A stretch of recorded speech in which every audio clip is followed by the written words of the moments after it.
Shalom Bapak Ibu Saudara-saudara sekalian yang diberkati Tuhan. Kita masih bersukacita, bersyukur di kesempatan hari ini.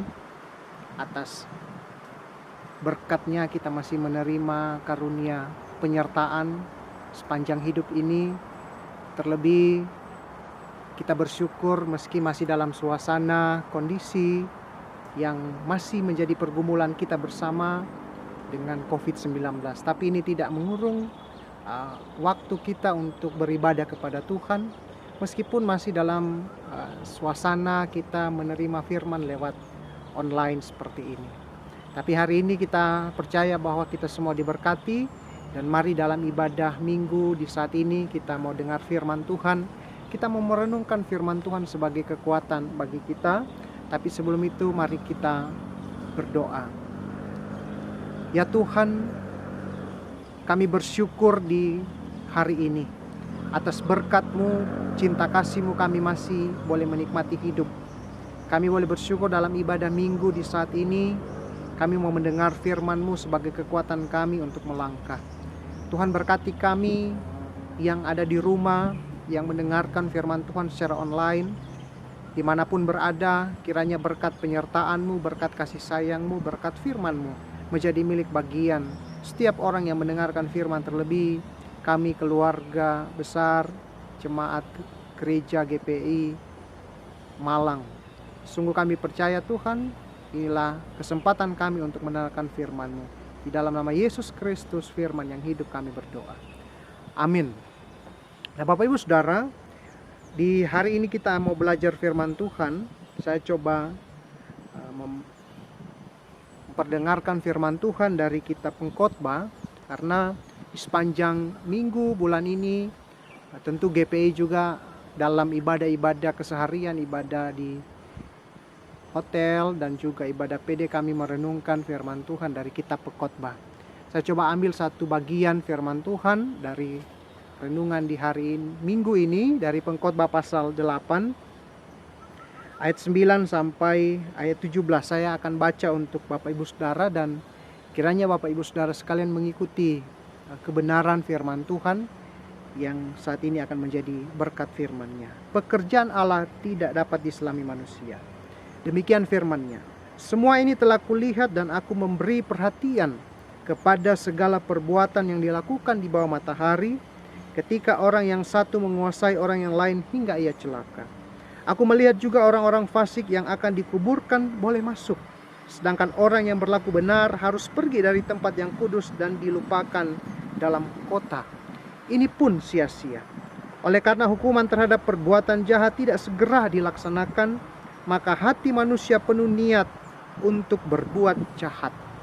Walaupun orang yang berdosa dan yang berbuat jahat 100 kali hidup lama, namun aku tahu bahwa orang yang takut akan Allah akan beroleh kebahagiaan sebab mereka takut terhadap hadirat-Nya. Tetapi orang yang fasik tidak akan beroleh kebahagiaan, dan seperti bayang-bayang ia tidak akan panjang umur, karena ia tidak takut terhadap hadirat Allah. Ada suatu kesia-siaan yang terjadi di atas bumi. Ada orang-orang benar yang menerima ganjaran yang layak untuk perbuatan orang fasik, dan orang-orang fasik yang menerima pahala yang layak untuk perbuatan orang benar. Aku berkata, ini pun sia-sia.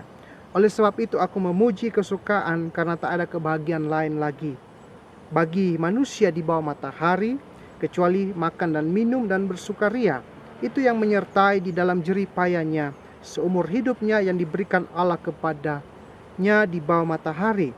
Ketika aku memberi perhatianku untuk memahami hikmat dan melihat kegiatan yang dilakukan orang di dunia tanpa mengantuk siang malam, maka nyatalah kepadaku bahwa manusia tidak dapat menyelami segala pekerjaan Allah yang dilakukannya di bawah matahari. Bagaimanapun juga manusia berlala mencarinya, ia tidak akan menyelaminya. Walaupun orang yang berhikmat mengatakan bahwa ia mengetahuinya, namun ia tidak dapat menyelaminya.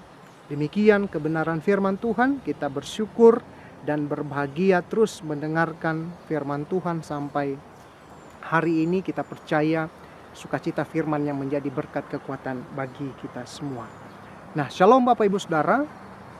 Mari kita perhatikan bersama, kita renungkan bersama firman Tuhan ini dari kitab Pengkhotbah bahwa manusia tidak bisa menyelami kemahakuasaan dari Tuhan kita. Nah, hari ini kami bersyukur, bahkan saya bersyukur ketika boleh menyampaikan firman Tuhan di tengah situasi kondisi yang sangat tempatnya bersukacita. Di hari ini kami berada di Batu, khususnya di pinus. Pohon pinus ini sangat luar biasa ciptaan Tuhan. Saya merasa bersukacita ketika melihat bagaimana Tuhan menciptakan kehidupan kita. Bagaimana Tuhan menciptakan alam semesta itu menjadi sebuah kebahagiaan bagi kita manusia untuk kita nikmati bersama. Kita bisa lihat bersama Bapak Ibu Saudara, inilah indahnya ciptaan Tuhan yang ada di khususnya di Batu. Nah, Bapak Ibu Saudara, tentu ketika kita menikmati setiap karunia Tuhan, ketika kita menikmati setiap anugerah Tuhan, pasti kita akan merasakan sebuah kebahagiaan.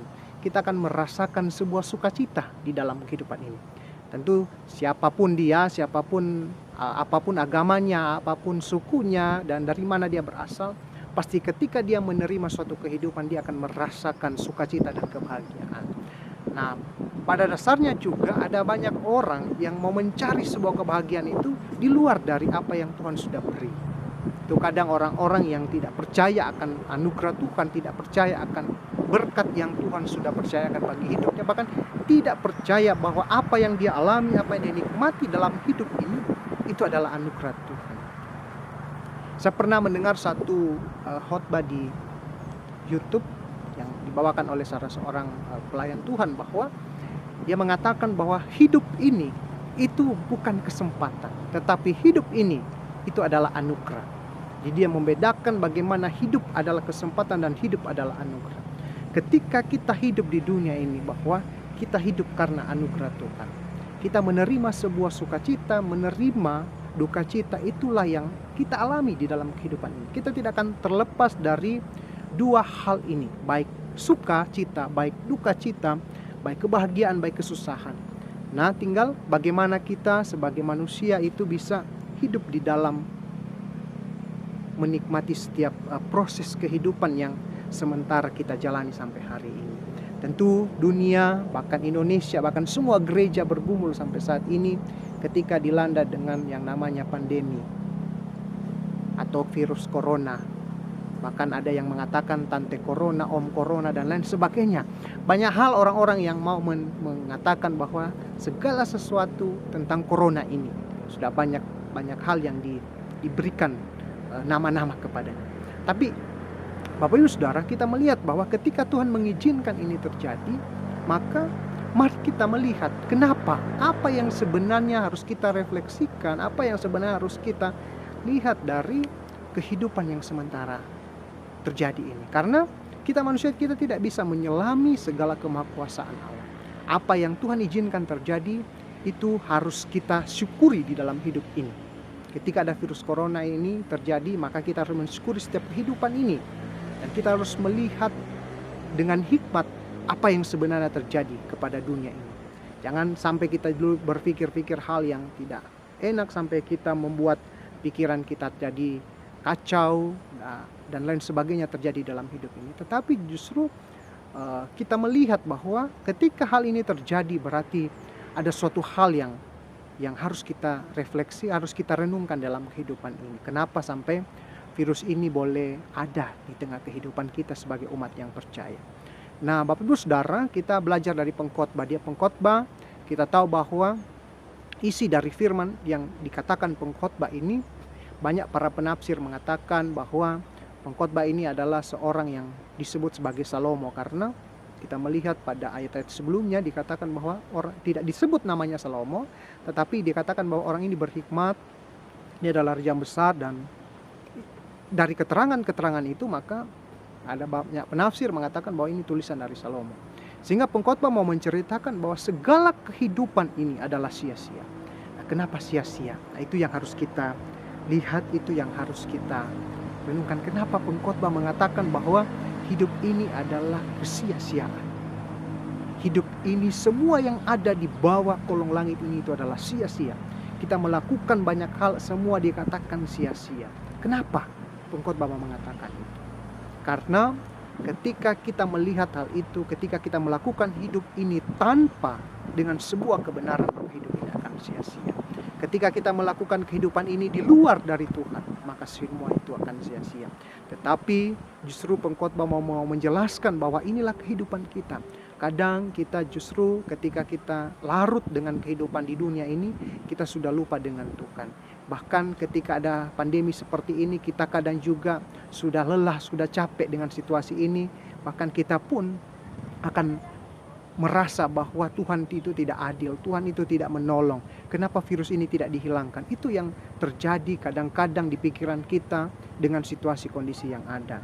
Sehingga pengkhotbah mengingatkan jangan sampai kehidupan kita ini sia-sia. Kita hidup, kita makan pagi, bangun tidur, dan lain sebagainya, beraktivitas, kembali lagi hari berikut, hari yang sama, dengan kehidupan yang sama. Kita mengatakan bahwa ya sudah, yang penting rutinitas. Tidak, Bapak Ibu Saudara.